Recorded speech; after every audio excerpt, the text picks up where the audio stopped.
Bueno,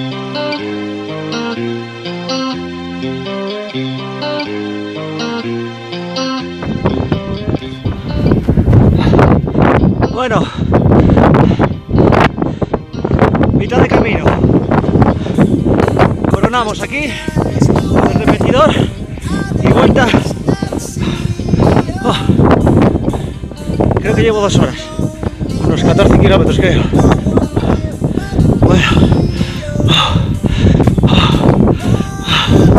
Sierra del Arabo, la Mostallán, ahí, el Monsacro, y nosotros ahora tenemos que ir.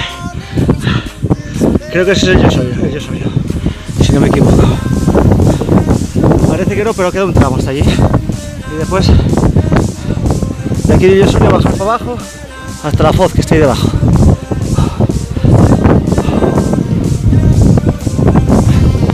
Iba a hacer más, pero esto vale, porque es un sub y baja continuo y llevo desnivel bastante ya. Bueno, ahora a comer algo y seguimos.